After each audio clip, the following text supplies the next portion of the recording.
compartir pantalla de inmediato.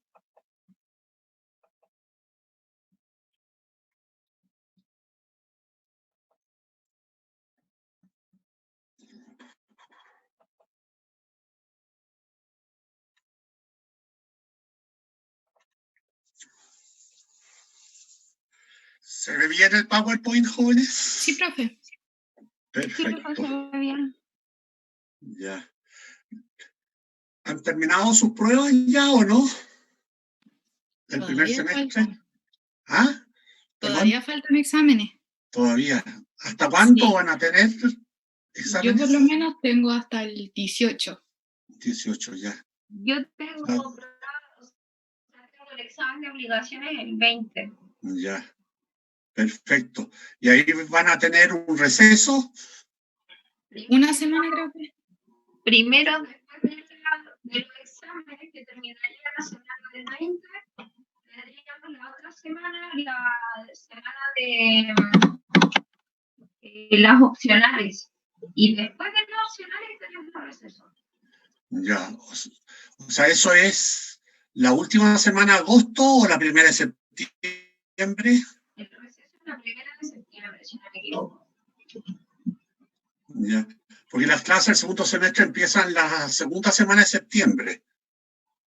La primera, creo. No estoy segura. Empiezan el 7. El 7, claro. Por lo tanto, es la segunda semana, ¿o no?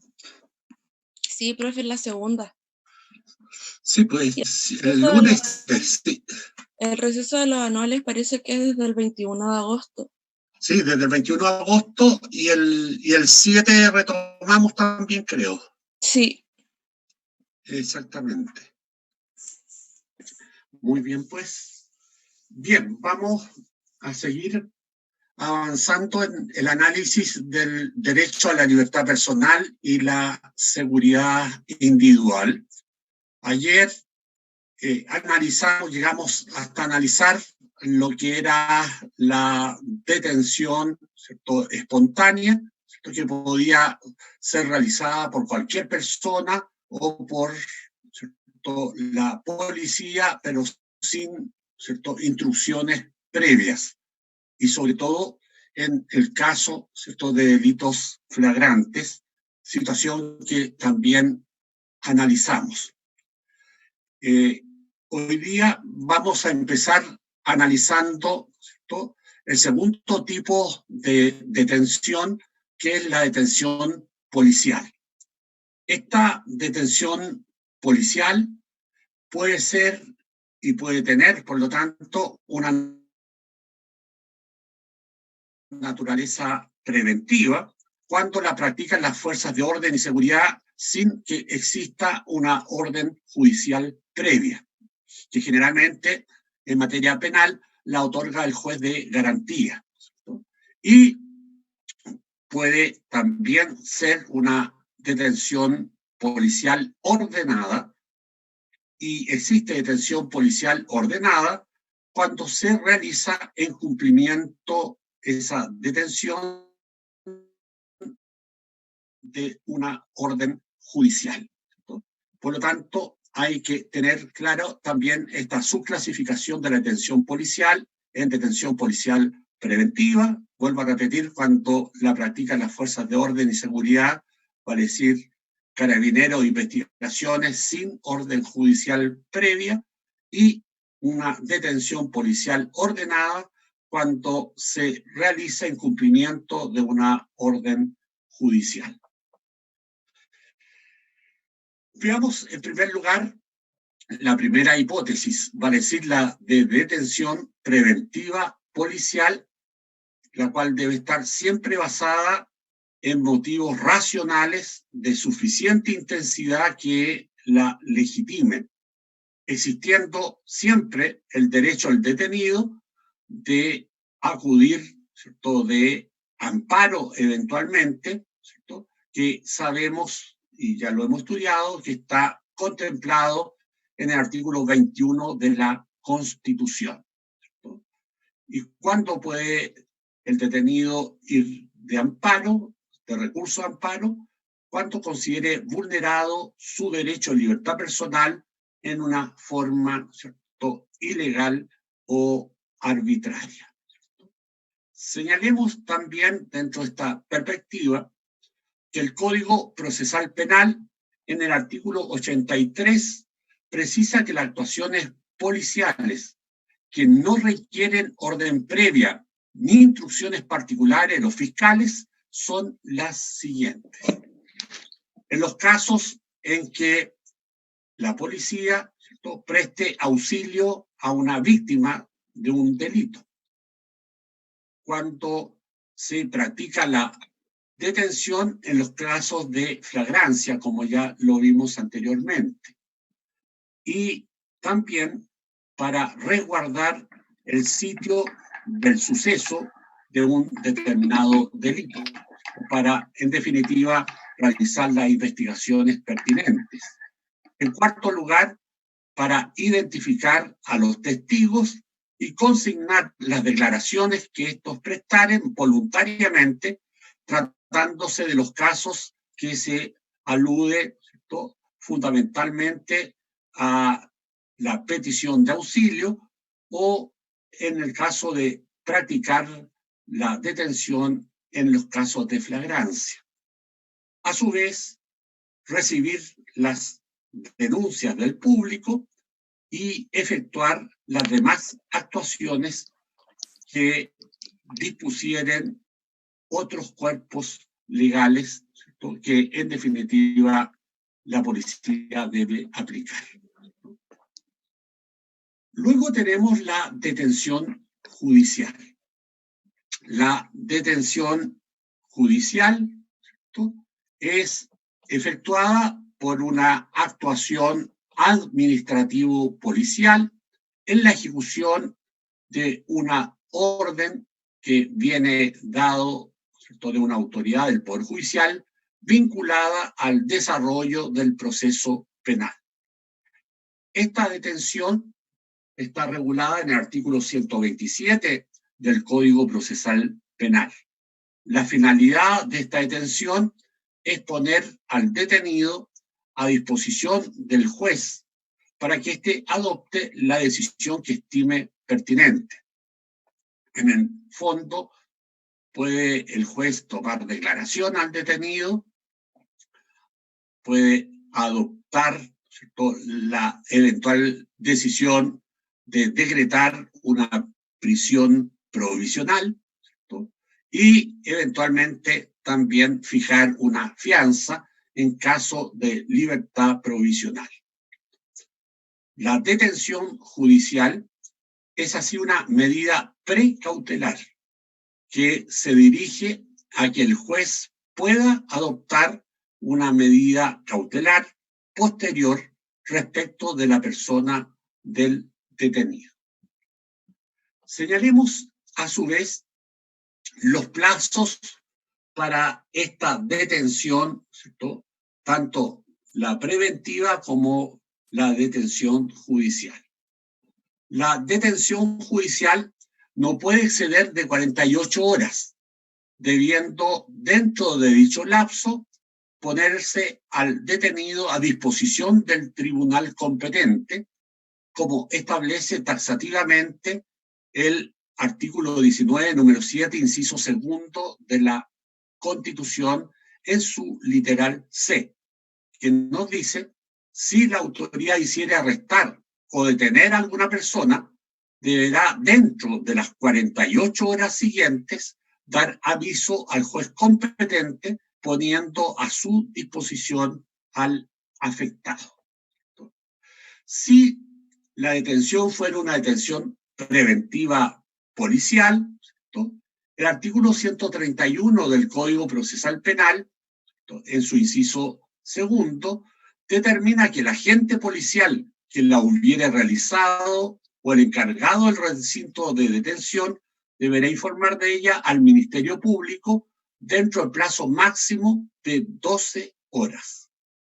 El fiscal podrá dejar sin efecto la detención u ordenar que el detenido sea conducido ante el juez dentro de un plazo máximo de 24 horas, contado desde que la detención se hubiere practicado. Si el fiscal nada manifestare, la policía deberá presentar al detenido ante la autoridad judicial en el plazo indicado y que ya hemos precisado. A su vez, el artículo 131 del Código Procesal Penal reduce el plazo de detención judicial como regla general, precisando que los agentes policiales que la hubieran realizado conducirán inmediatamente al detenido a presencia del juez que hubiera expedido la orden. Si ello no fuera posible por no ser hora de despacho, el detenido podrá permanecer en el recinto policial o de detención hasta el momento de la primera audiencia judicial por un periodo que en caso alguno puede exceder de 24 horas. ¿Cierto? Por lo tanto, tenemos así precisado que el Código Procesal Penal, en definitiva, ¿cierto?, va a establecer dentro de esta perspectiva, ¿cierto?, la posibilidad de que haya una detención que sea menor a la que expresamente menciona, ¿cierto?, en este sentido, ¿cierto?, la propia Constitución, ¿cierto? Y sin embargo, deberá aplicarse la norma del Código Procesal Penal, porque en definitiva, ¿cierto?, protege en mejor forma los derechos, ¿cierto?, de la persona detenida, haciendo aplicación de qué principio, ¿se acuerda alguien? ¿Cuál es el principio que hay que aplicar aquí? Pro homine. Exactamente, muy bien. Efectivamente, aquí hay que aplicar siempre, ¿cierto?, cuando estamos ante materia de derechos fundamentales, ¿cierto?, el principio favor persona o pro homine, ¿cierto? Y en este sentido, ¿cierto?, la norma del Código Procesal Penal es la que en definitiva, ¿cierto?, beneficia en mejor forma al detenido y lo pone más rápidamente a disposición del juez y por lo tanto permanece menor tiempo, ¿cierto?, a disposición de la policía. Señalado ello, podemos a su vez recordar que hay un plazo extraordinario de detención, ¿cierto?, cuando el artículo 19, número 7, literal C de la Constitución, en su inciso segundo, señala que el juez podrá, por resolución fundada, ampliar el plazo de detención hasta por 5 días, ¿no?, y hasta por 10 días en el caso de que se trate de una investigación de hechos que han sido calificados por la ley como conducta terrorista, ¿cierto? En este sentido, por lo tanto, el texto de la Constitución autoriza, ¿cierto?, ampliar el plazo de detención en este último caso, ¿cierto?, cuando la ley, ¿cierto?, en definitiva determina, ¿cierto?, una conducta ilícita como conducta terrorista, ¿cierto? Y por lo tanto, en tal caso, la detención podría prolongarse hasta por 10 días. Señalado ello, podemos establecer también la detención de extranjeros para su expulsión del país.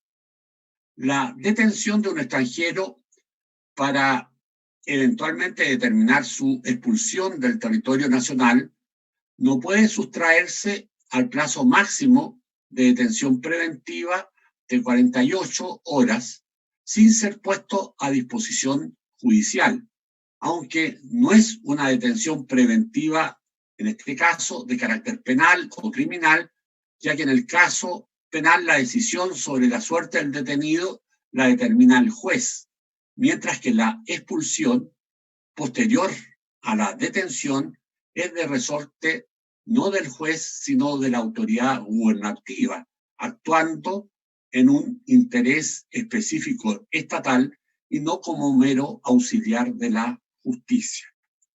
Ahora, como la detención constituye una privación de libertad, la decisión de su legalidad o arbitrariedad tiene un carácter jurisdiccional, incluyendo el derecho, en este sentido, que tiene también el detenido para objeto de expulsión, de poder plantear una acción, ¿cierto?, o recurso de amparo, ¿cierto?, ante la Corte de Apelaciones respectiva.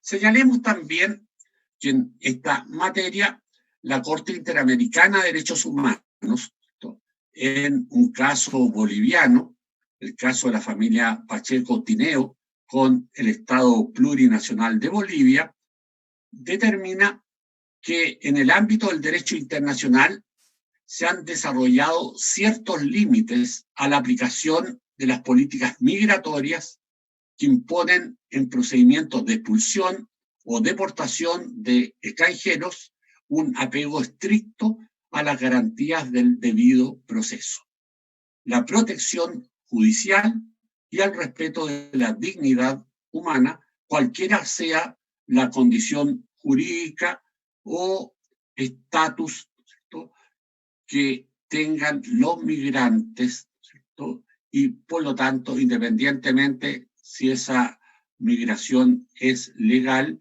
o, ¿cierto?, está al margen del ordenamiento jurídico. Digamos también, dentro de esta perspectiva, que el Estado tiene, por lo tanto, limitaciones al ejercer su facultad de expulsión en caso de migrantes en situación irregular, puesto que debe respetar el principio de no expulsión consagrado en el derecho internacional de los derechos humanos. El principio de no expulsión rige como limitación a la facultad de la autoridad migratoria para expulsar. ¿Qué implica este principio de no expulsión? Este implica fundamentalmente el deber que tiene el Estado parte de respetarlo en caso de migrantes que soliciten protección, en particular a quienes se encuentran en situación irregular, la que constituye en sí misma un tipo específico de estado de vulnerabilidad de dicha persona. Así, la Corte Interamericana ha señalado que en el sistema interamericano existe el derecho de toda persona extranjera, no solo de refugiados o asilados, a la no devolución cuando se configuren las causales para que la persona no sea expulsada. Esto es, cuando exista un riesgo de violación del derecho a la vida, a la integridad personal o a la libertad de la persona. Acordémonos que estas causales están establecidas, ¿cierto?, precisamente como garantía tanto en la Convención Americana de Derechos Humanos como en el Pacto Internacional de Derechos Civiles y Políticos. Por lo tanto, una persona no puede ser expulsada hacia un Estado donde, en definitiva, esa persona pueda tener en riesgo, ¿cierto?, su vida, su integridad personal o su libertad. Señalado ello, podemos decir que en materia de migración, la Corte Interamericana de Derechos Humanos entiende por expulsión cualquier decisión, orden, acto o procedimiento ante el órgano administrativo o judicial competente, independientemente de la denominación que reciba en la legislación nacional, relacionado con la salida obligatoria de una persona del Estado receptor, que tiene como consecuencia que éste efectivamente abandone el territorio de dicho Estado o sea trasladado fuera de las fronteras, ¿cierto?, de dicho Estado. Señalemos en este sentido que la Corte Interamericana de Derechos Humanos ha desarrollado un estándar mínimo que debe contemplar los procedimientos de expulsión.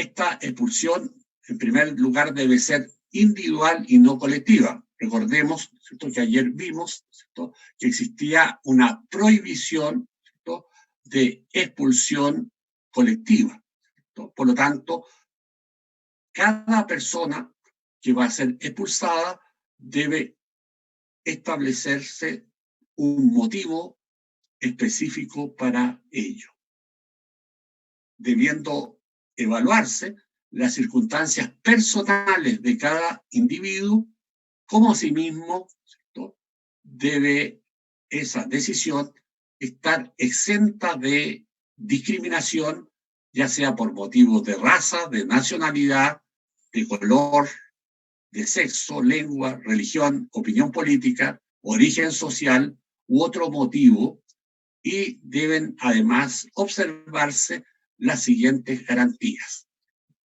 La primera de ellas, la persona que busca ser expulsada por la autoridad administrativa debe ser informado expresa y formalmente de los cargos que se formulan en su contra, si los hubiere, y de los motivos de la expulsión o deportación. Esta notificación debe incluir la información sobre los derechos, tales como la posibilidad de exponer la razón que lo asistan en contra de la expulsión que quiere practicarse respecto de dicha persona y oponerse eventualmente a los cargos si hay algún cargo que se formule contra ella. Además, existe la posibilidad de solicitar y recibir asesoría legal por la persona que pretende ser expulsada por la autoridad, incluso a través de servicio público gratuito, de ser aplicable, ¿cierto?, y de ser el caso, mediante también traducción e interpretación, así como asistencia consular si corresponde. En este caso ya sabemos, ¿cierto?, que la asistencia consular es un derecho, ¿cierto?, que tiene una persona cuando es sometida, ¿cierto?, a una detención, y en este caso, ¿cierto?, es exactamente el caso de una persona extranjera, ¿cierto?, que puede, por lo tanto, solicitar esa asistencia consular y al mismo tiempo, eventualmente, también solicitar la asistencia de traducción si es que no habla, ¿cierto?, adecuadamente el idioma, ¿cierto?, del país respectivo, ¿cierto? A su vez, en segundo lugar, en caso de decisión desfavorable, ¿cierto?, por lo tanto, de que en definitiva, ¿cierto?, se haya acordado definitivamente su expulsión, debe tener derecho, en todo caso, a someter su caso a revisión ante la autoridad competente, presentarse o hacerse representar ante ella para este fin. Y tercero, la eventual expulsión solo podrá efectuarse tras una decisión fundamentada conforme a la ley y debidamente notificada a la persona afectada. Así lo establece la Corte Interamericana en el fallo de la familia Pacheco versus Estado Plurinacional de Bolivia, sentencia del año 2013, en el párrafo 133 de la sentencia.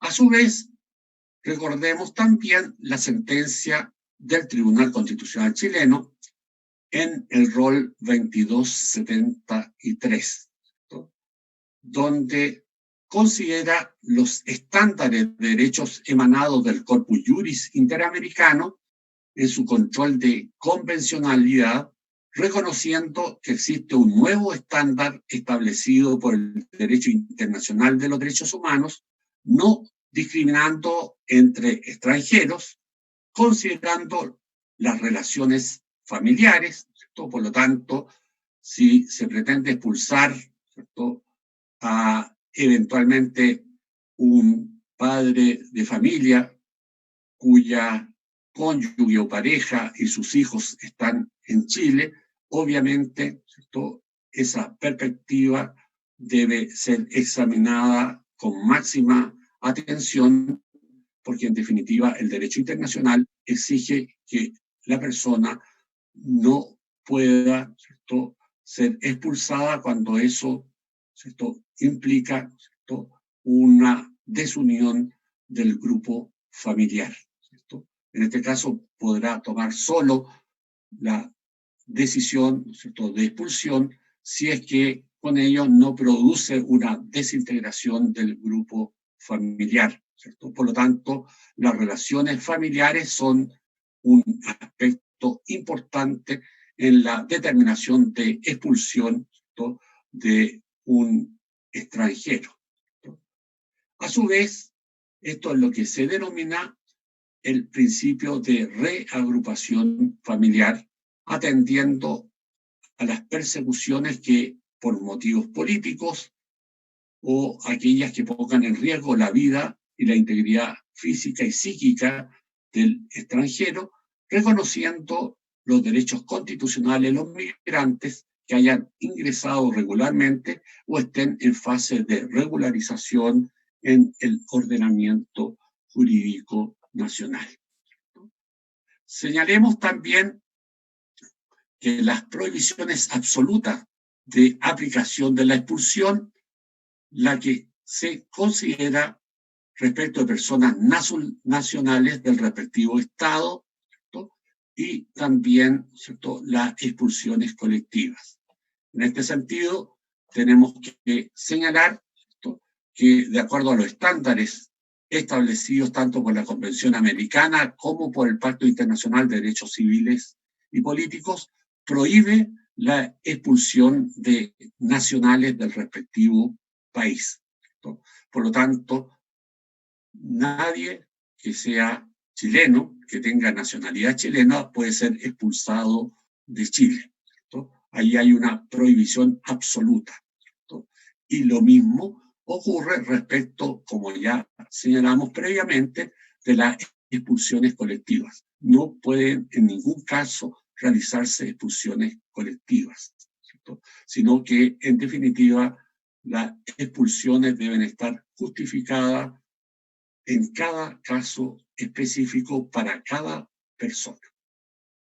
Tal perspectiva es de claridad meridiana en el artículo 22, número 5 de la Convención Americana sobre Derechos Humanos, que prohíbe la expulsión de nacionales y establece la prohibición de impedir el ingreso, ¿cierto?, de nacionales al territorio nacional, existiendo así un derecho, ¿cierto?, que tienen las personas nacionales a permanecer en el propio Estado.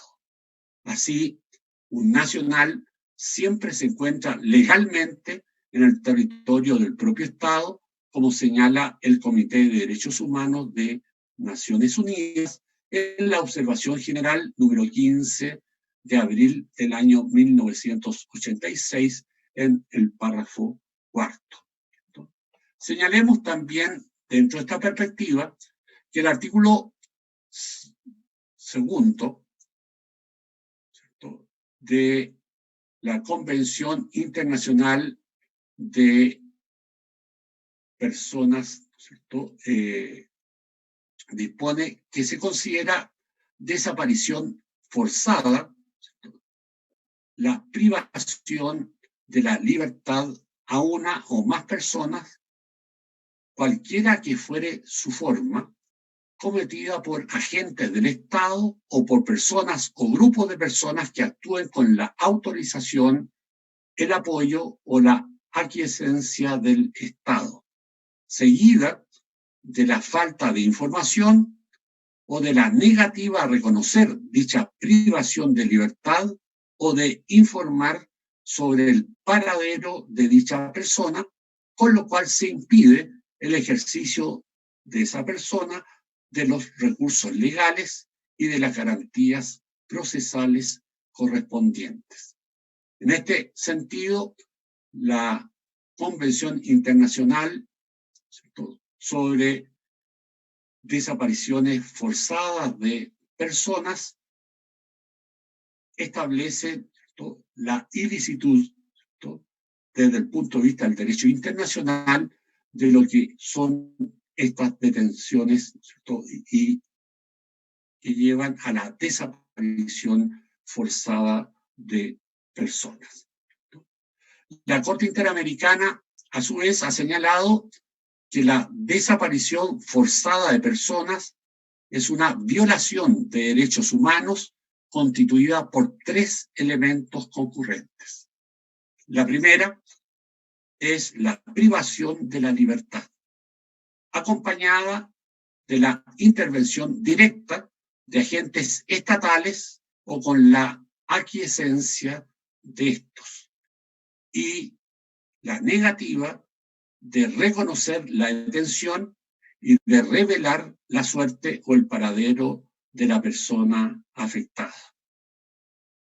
El artículo 3 de la Convención sobre, ¿cierto?, desaparición forzada de personas agrega que dicho delito debe ser considerado como continuado o permanente mientras no se establezca el destino o paradero de la víctima. Agreguemos también, ¿cierto?, en este sentido, que esta es, por lo tanto, la desaparición forzada de personas, una conducta, ¿cierto?, y un hecho, ¿cierto?, ilícito que está, ¿cierto?, determinado como una forma especial, ¿cierto?, de afectación de la libertad personal de cada individuo. Y por lo tanto, ¿cierto?, cuando existe esa desaparición forzada de personas, estamos ante una violación del derecho a la libertad personal, ¿cierto?, pero como un crimen de lesa humanidad, ¿cierto?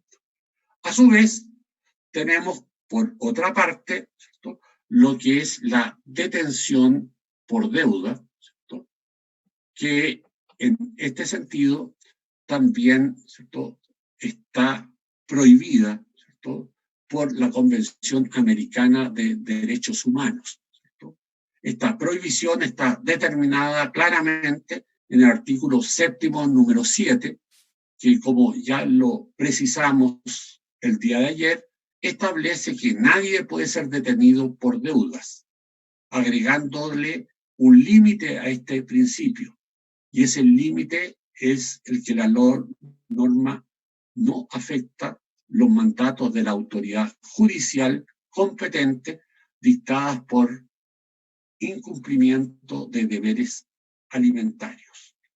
Por lo tanto, cuando existe una detención, ¿cierto?, respecto de una persona, un padre, una madre o un familiar, ¿cierto?, respecto de un menor al cual se han determinado por la autoridad judicial el pago de alimentos, ¿cierto?, si no se cumple con la obligación alimentaria, ¿cierto?, el tribunal puede ordenar la detención, ¿cierto?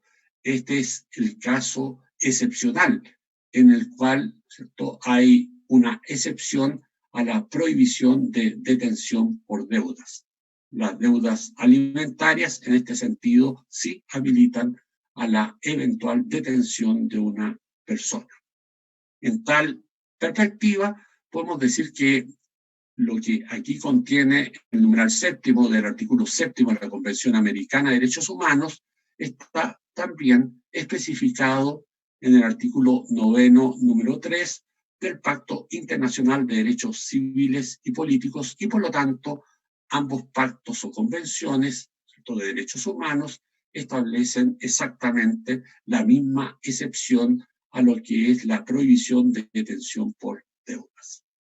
A su vez, el Tribunal Constitucional se ha pronunciado en diversas oportunidades sobre el sentido y alcance de la prohibición de prisión por deudas en sentencias, ¿cierto?, roles 519, 576, ¿cierto? Y en este sentido, además, en la sentencia 807 del año 2007, el rol 1249 de 2008 y los roles 1006 y 1145 del año 2009. Por lo tanto, hay también jurisprudencia sobre la materia, ¿cierto?, en nuestro Tribunal Constitucional. Pero la Constitución no solo, ¿cierto?, establece y regula, ¿cierto?, la situación de detención de las personas, sino también el arresto de ellas. Y desde este punto de vista tenemos que establecer que el arresto y la detención son, por lo tanto, dos modalidades diferentes de privación de libertad, las cuales requieren que la orden se dicte por la autoridad competente para ello, y esta orden debe ser intimada, para decir, debe exhibirse a la persona que es objeto de la detención, pudiendo esta persona leerla y conocer los motivos en que esa detención o ese arresto se funda, ¿cierto?, dentro de nuestro ordenamiento jurídico. Ello se refuerza y se complementa al considerar el artículo 7º, numeral 4 de la Convención Americana de Derechos Humanos, la que determina que toda persona detenida o retenida debe ser informada de las razones de su detención y notificada sin demora del cargo o de los cargos formulados en contra de ella. A su vez, el Pacto Internacional de Derechos Civiles y Políticos de Naciones Unidas, también en su artículo 9º, numeral 2, precisa prácticamente lo mismo cuando dice que toda persona detenida debe ser informada en el momento de su detención de las razones de la misma y notificada sin demora de la acusación que se formule en contra de ella. Podemos al mismo tiempo señalar que el artículo 94 del Código Procesal Penal, ¿cierto?, establece los derechos y garantías del imputado que se encuentra privado de libertad. ¿Cuáles son estas garantías? La primera es que precisamente se le exprese específica y claramente el motivo de su privación de libertad, y salvo el caso de delito flagrante, a que se le exhiba la orden, ¿cierto?, que dispusiere en este sentido la privación de su libertad. En segundo lugar, a que el funcionario a cargo del procedimiento de detención o de aprehensión le informe cuáles son los motivos de dicha detención o aprehensión, los hechos que se le imputan, los derechos que le otorga la Constitución y las leyes, su derecho a guardar silencio o a declarar si lo estima conveniente, sin hacerlo bajo juramento, el derecho a ser asistido por un abogado desde los actos iniciales, ¿cierto?, de la respectiva investigación. El derecho, a su vez, a ser conducido sin demora ante el tribunal que hubiere ordenado su detención. En cuarto lugar, el derecho a solicitar al tribunal que le conceda la libertad. En quinto lugar, a que el encargado de la guardia del recinto policial al cual fuere conducido informe en su presencia al familiar o a la persona que le indicare que ha sido detenido o preso, el motivo de la detención o prisión y el lugar específico en que éste se encuentra detenido. Además, también tiene el derecho, el detenido, a entrevistarse privadamente con su abogado de acuerdo al régimen del establecimiento de detención, el que solo contemplará las restricciones necesarias para el mantenimiento del orden y la seguridad en el respectivo recinto. Además de ello, también tiene derecho a sus expensas, va a decir, pagándolo el detenido, las comodidades y ocupaciones compatibles con la seguridad del recinto en que se encontrare. Y, finalmente, el derecho a recibir visitas y comunicarse por escrito o por cualquier otro medio, con excepción de las situaciones de restricción que prevén para el éxito de la investigación que se encuentre en curso. Profe, Sí, ¿a qué se refiere el literal G? No lo entendí bien.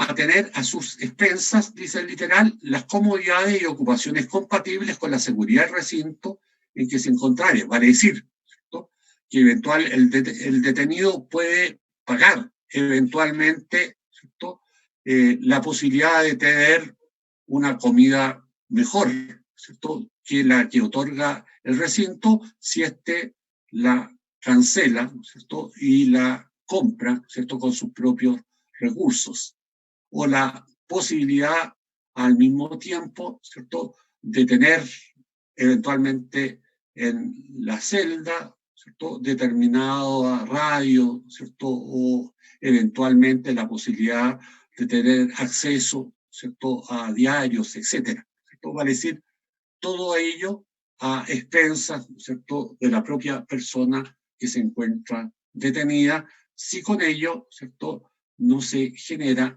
ningún problema de seguridad, ¿cierto?, en el recinto, ¿cierto?, de detención.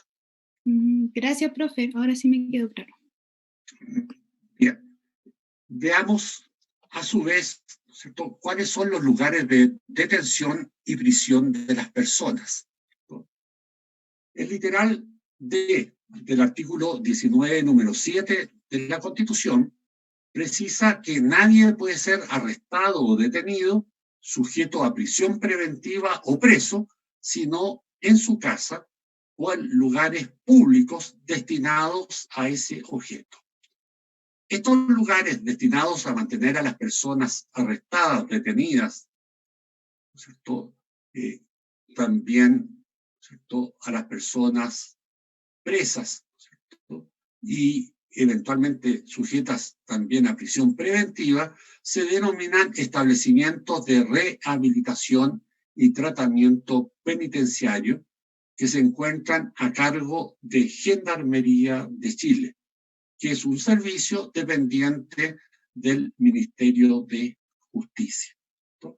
Estos establecimientos son los que se denominan cárceles, presidios, penitenciarías o también pueden ser colonias penales, ¿no? Por lo tanto, estos son los lugares, ¿cierto?, en que las personas pueden estar detenidas, sujetas a prisión preventiva, ¿cierto?, arrestadas o eventualmente, ¿cierto?, presas, ¿cierto?, vale decir, cumpliendo en estos casos, ¿cierto?, en este último caso ya sentencia condenatoria. Estos recintos son las cárceles, presidios, penitenciarías o colonias penales, y ellas están a cargo de un servicio, ¿cierto?, dependiente del Ministerio de Justicia, que se denomina Gendarmería de Chile, ¿cierto? Señalado ello, podemos a su vez, ¿cierto?, referirnos, ¿cierto?, ya que no hemos ya, ¿cierto?, dedicado a precisar con claridad quiénes son los detenidos y quiénes son los arrestados, debemos también pasar ahora, ¿cierto?, a referirnos a quién es el sujeto a prisión preventiva, por una parte, y también quién es el preso, ¿cierto?, a quienes hasta este momento no nos habíamos referido todavía, porque estos son recién mencionados en el artículo 19, número 7, en el literal D, ¿cierto?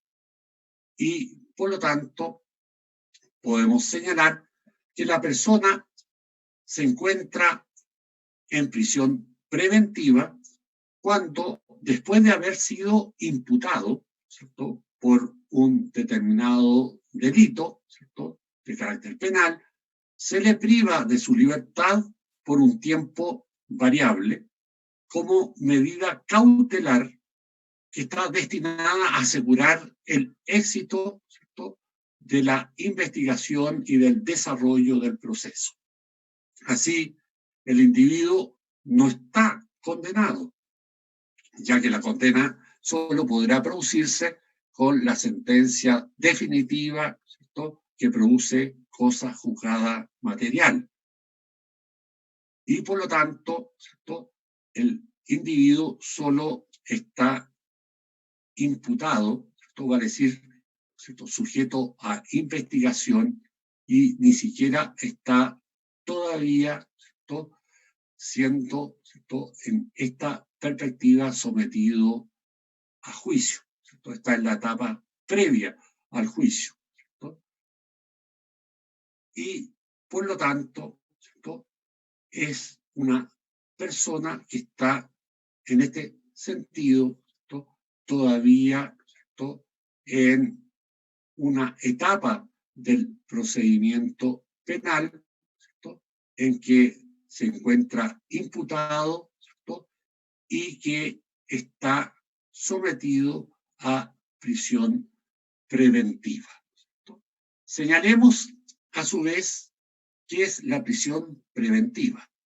La prisión preventiva es una medida cautelar de carácter excepcional en cuanto constituye una afectación del derecho a la presunción de inocencia y priva de libertad al imputado o al inculpado antes que se determine su culpabilidad en la sentencia condenatoria.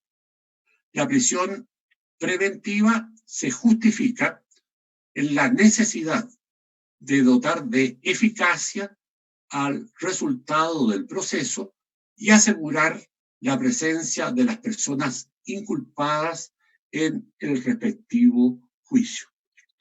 Señalemos en este sentido que la prisión preventiva tiene como objetivo evitar la fuga o la sustracción del inculpado o del imputado, ¿cierto?, asegurando su presencia en el juicio y el cumplimiento de la eventual pena que pudiera corresponderle si éste fuere considerado culpable, como asimismo asegurar el éxito de la investigación o de la instrucción criminal, evitando la eliminación, ocultación o desvirtuación de medios de prueba que pudiera desarrollar, ¿cierto?, la persona imputada.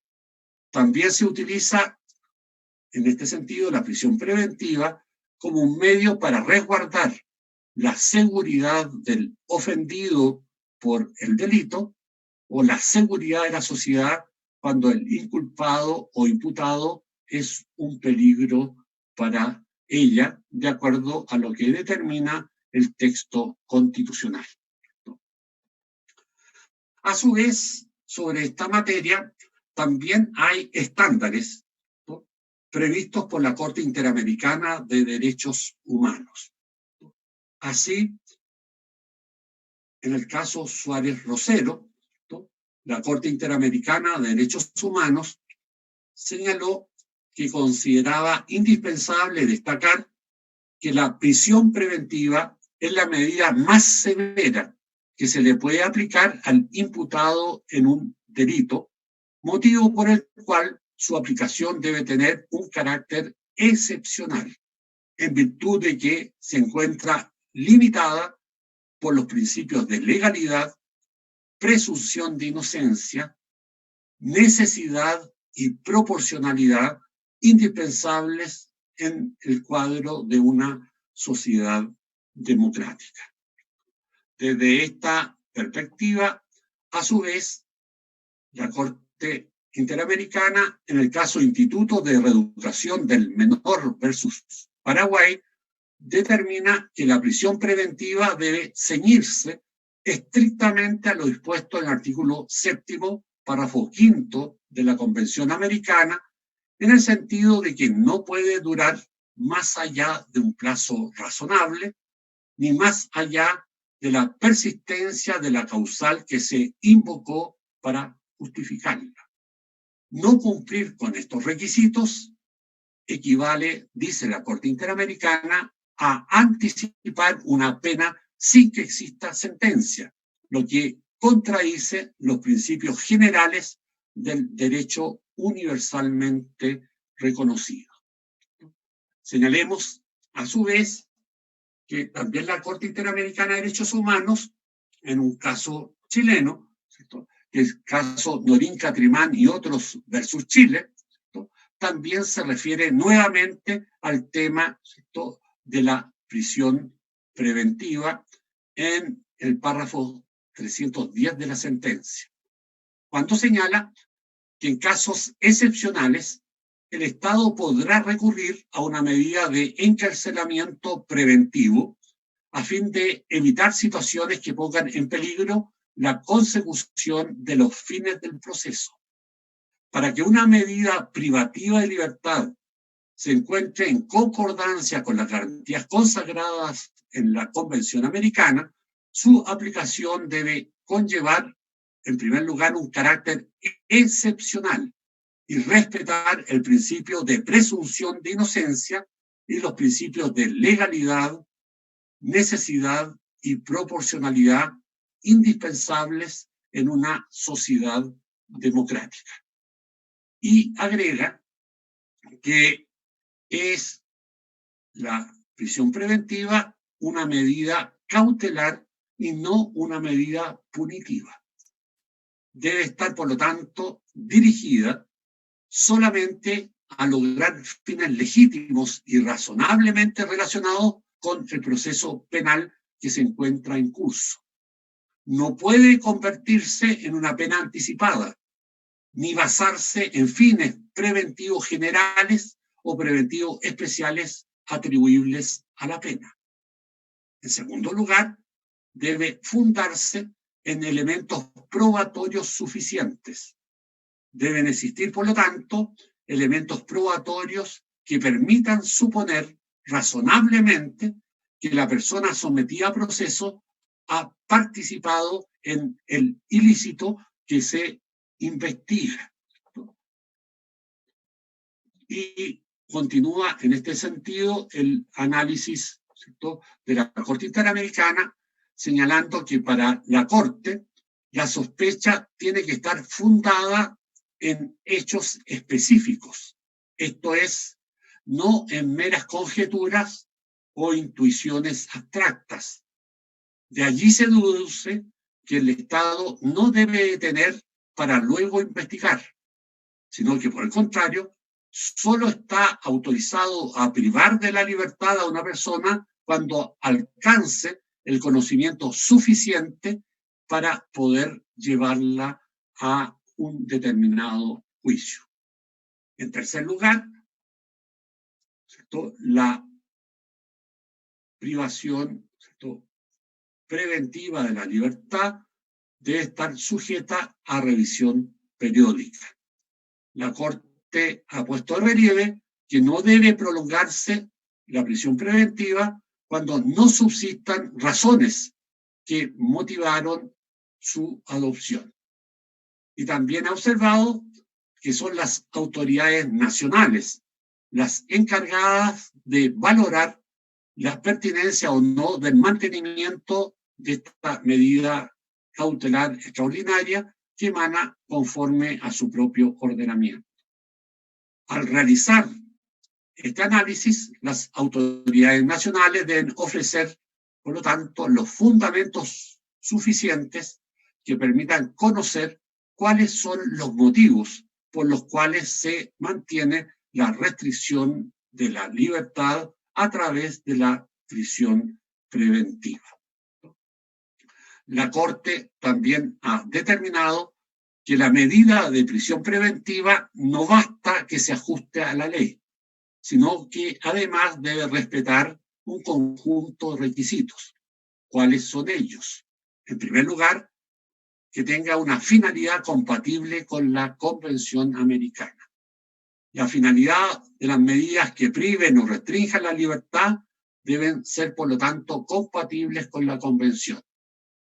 La privación de libertad del imputado no puede residir en fines, como ya se han señalado, preventivos generales o preventivos especiales atribuibles a la pena, sino que solo se pueden fundamentar en un fin legítimo: asegurar que el acusado no impedirá el desarrollo del procedimiento ni tampoco eludirá la acción de la justicia.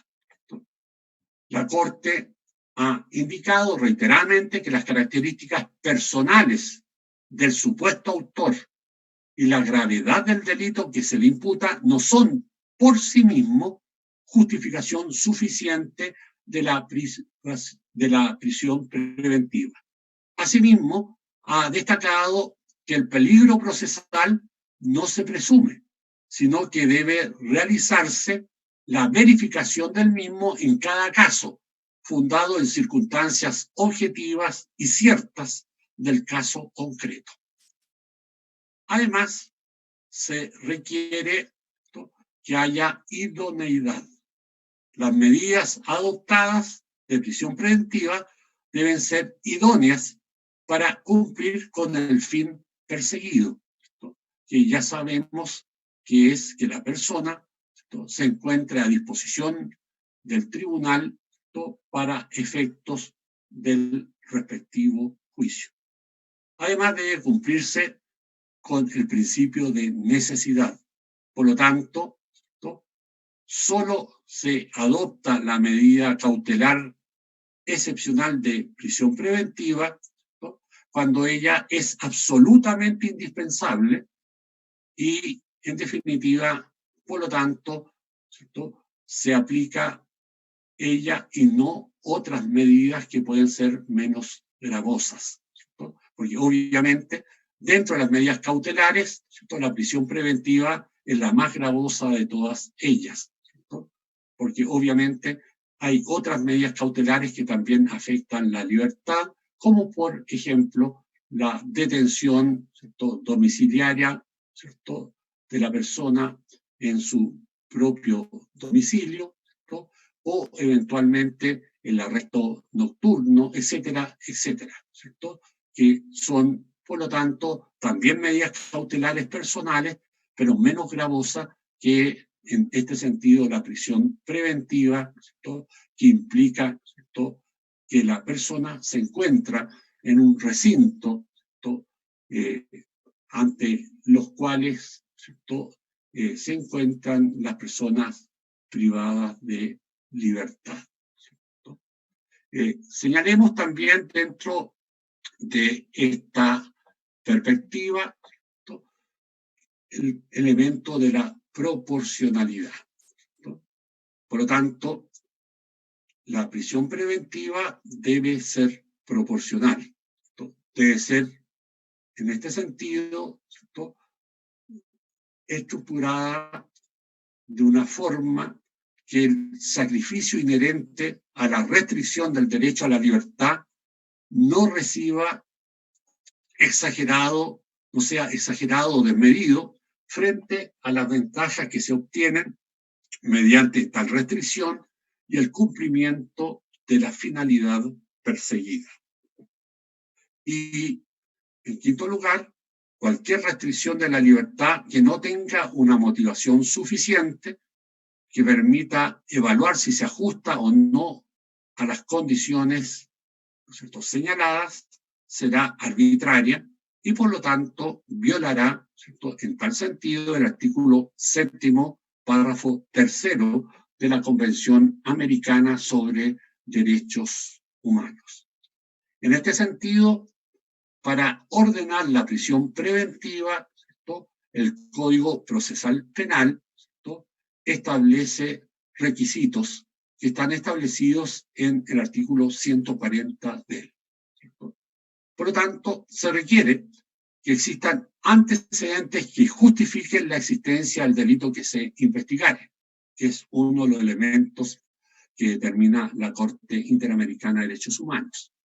Segundo, que existan antecedentes que permitan presumir fundadamente que el imputado ha tenido participación en el delito como autor, cómplice o encubridor, elemento que también vimos que estaba en los estándares exigidos por el Sistema Interamericano de Derechos Humanos. Y C, que existan antecedentes calificados que permitieran al tribunal considerar que la prisión preventiva es indispensable para el éxito de las diligencias precisas y determinadas de la investigación, o que la libertad del imputado es peligrosa para la seguridad de la sociedad o del ofendido.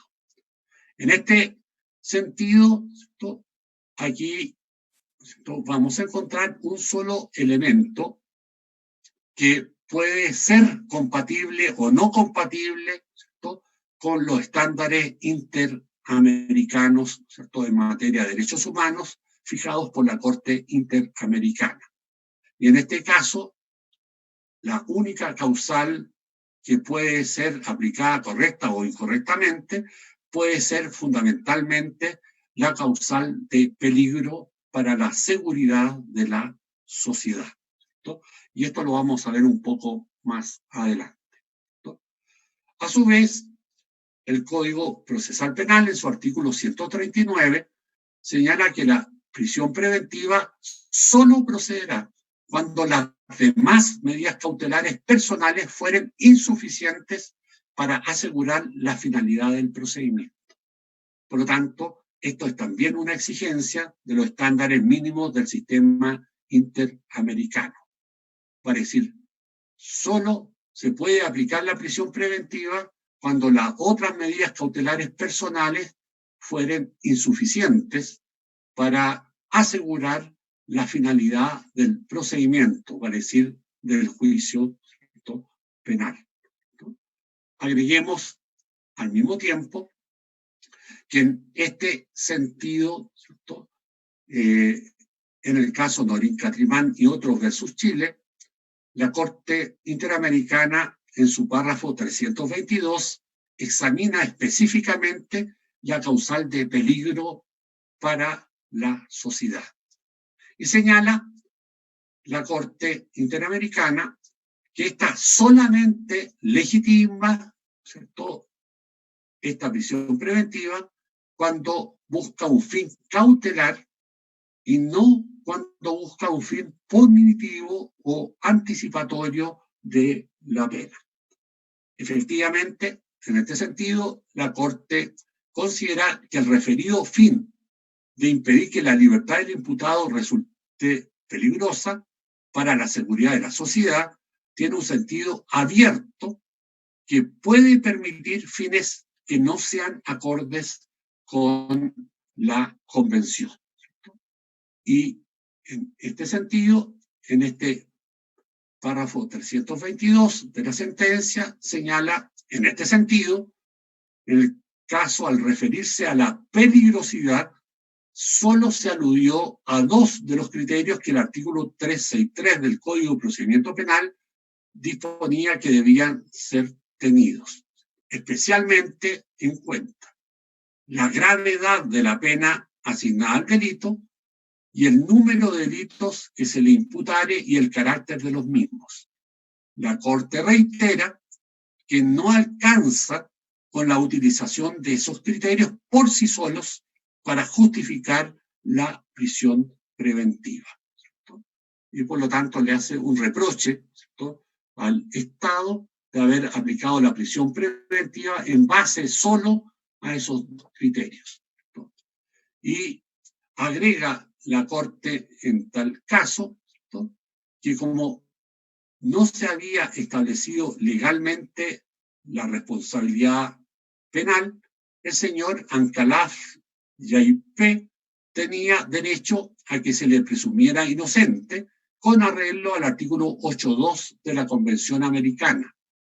De ello derivaba la obligación estatal de no restringir su libertad más allá de los límites estrictamente necesarios, ya que la prisión preventiva es una medida cautelar y no una medida punitiva. En consecuencia, el Estado restringió la libertad del señor Ancalaf sin respetar el derecho a la presunción de inocencia y violó su derecho a no ser sometido a detención arbitraria consagrada en el artículo 7.3 de la Convención, agregando asimismo que corresponde concluir que el Estado violó los derechos a la libertad personal, a no ser sometido a detención arbitraria y a no sufrir prisión preventiva en condiciones no ajustadas a los estándares internacionales consagrados en los artículos 7.1, 7.3 y 7.5 de la Convención Americana, y el derecho a la presunción de inocencia consagrado en el artículo 8.2 de la Convención Americana, todo ello en relación con el artículo 1.1 de la Convención Americana en perjuicio del señor Víctor Manuel Ancalaf Yaupé. Señalado ello, por lo tanto podemos concluir el análisis en el sentido en que el Estado de Chile, por lo tanto, debe atenerse a los estándares fijados en el artículo 7º de la Convención Americana de Derechos Humanos y también a la interpretación que ha hecho la Corte Interamericana, ¿cierto?, de los estándares mínimos que se exigen para, en definitiva, establecer, ¿cierto?, una prisión preventiva, específicamente en el caso, ¿cierto?, de la causal de peligro para la seguridad de la sociedad. Señalado esto, podemos, por lo tanto, terminar, ¿cierto?, esta primera hora de clase y tal como lo hemos desarrollado de costumbre, abrimos, por lo tanto, el uso, ¿cierto?, de la palabra para hacer preguntas, plantear comentarios, ¿cierto?, o eventuales dudas que pudieran existir sobre el desarrollo de los contenidos que hemos visto en esta primera sesión de clase. Se ofrece, por lo tanto, la palabra. Profesor, Sí. ¿podría volver a explicar la diferencia entre una medida cautelar y que no fuera una medida punitativa? A ver, en el fondo, ¿cierto?, las medidas cautelares solo deben buscar, ¿cierto?, permitir que el proceso penal se desarrolle adecuadamente, por lo tanto, que la persona del imputado esté disponible cuando el tribunal lo requiera, ¿cierto?, para fines de interrogarlo, ¿cierto?, o, ¿cierto?, tenerlo a disposición del tribunal cuando sea necesario, y además impedir, ¿cierto?, que la persona del imputado, ¿cierto?, pueda eventualmente destruir pruebas, ¿cierto?, intimidar testigos, ¿cierto?, eventualmente afectar la seguridad de quien fue, ¿cierto?, sujeto, ¿cierto?, del delito, etcétera, ¿cierto?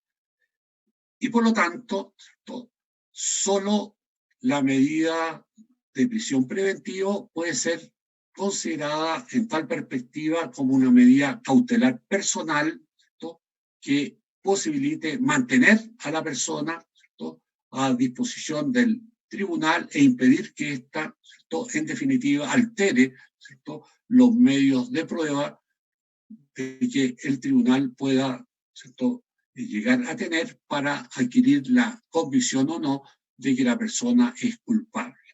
Por lo tanto, solo con esos fines de carácter procesales penales es que se puede adoptar, ¿cierto?, esta medida de prisión preventiva. Pero en ningún caso puede esa medida, ¿cierto?, cautelar personal de prisión preventiva ser utilizada, ¿cierto?, como un medio anticipado de cumplir una pena, vale decir, teniendo esa medida cautelar un carácter punitivo, porque las medidas cautelares no pueden tener fines punitivos, sino fundamentalmente, ¿cierto?, posibilitar que el proceso penal se desarrolle en forma adecuada.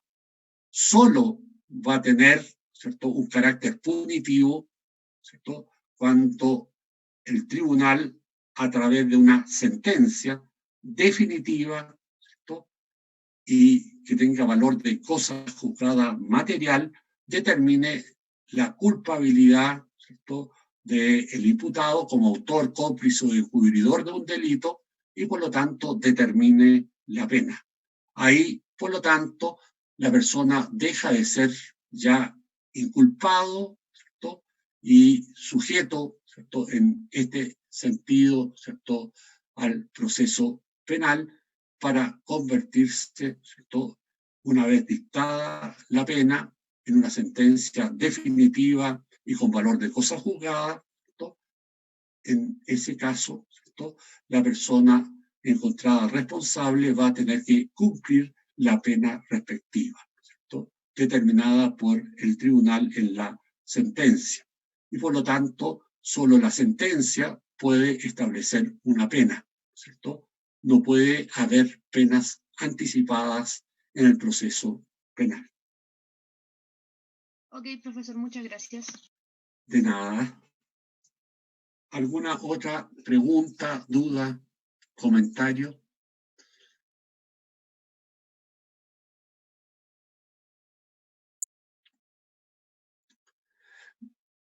Bien, por lo tanto, es importante, ¿no es cierto?, de acuerdo a lo que hemos analizado, una vez más, como lo hemos visto también en otras situaciones, ¿cierto?, que el ordenamiento jurídico de nuestro Estado, ¿cierto?, esté ajustado, ¿cierto?, a las obligaciones generales que establece la Convención Americana de Derechos Humanos, ¿cierto?, a través de los artículos 1 y 2 de la Convención. Acordémonos que ellos son fundamentalmente, ¿cierto?, que el Estado, parte de la Convención, debe respetar y garantizar los derechos contenidos en ella. Es su primera obligación general. Y la segunda es de que si su ordenamiento jurídico no se encuentra ajustado desde el momento de la ratificación de la Convención, ¿cierto?, a los estándares fijados por el sistema interamericano, debe, a través de medidas legislativas o de otro carácter, ¿cierto?, conforme a la Constitución y a la Convención Americana, adoptar, ¿cierto?, medidas de adecuación, ¿cierto?, del ordenamiento jurídico para que efectivamente dicho ordenamiento jurídico, ¿cierto?, esté ajustado al sistema interamericano de derechos humanos. Porque si no es así, ¿cierto?, en este sentido, ¿cierto?, el Estado no solamente va a ser responsable, ¿cierto?, de la vulneración del derecho específico de que se trate, como en este caso, ¿cierto?, de la libertad personal, sino que al mismo tiempo el Estado va a ser, ¿cierto?, responsable de haber violado la obligación general contenida en el artículo 1 de la Convención, que es la de respetar y de garantizar los derechos, y eventualmente también de la obligación general, ¿cierto?, contenida en el artículo 2, que es la de no haber, ¿cierto?, adecuado su ordenamiento jurídico a las obligaciones de respetar y garantizar los derechos, adoptando las medidas adecuadas para ello, de acuerdo, ¿cierto?, con su ordenamiento constitucional y conforme a las obligaciones determinadas por la Convención Americana de Derechos Humanos, ¿no? Por lo tanto, vamos a suspender para que ustedes tengan, ¿cierto?, los minutos correspondientes de descanso En este momento son ya las 11 de la mañana. Vamos a darles 15 minutitos, ¿no es cierto?, para que estiren las piernas, ¿no es cierto?, y puedan tener, ¿no es cierto?, descanso por estos 15 minutos. Por lo tanto, retomamos, ¿no es cierto?, la clase a las 11:15 de la mañana. Nos encontramos, por lo tanto, en 15 minutitos más.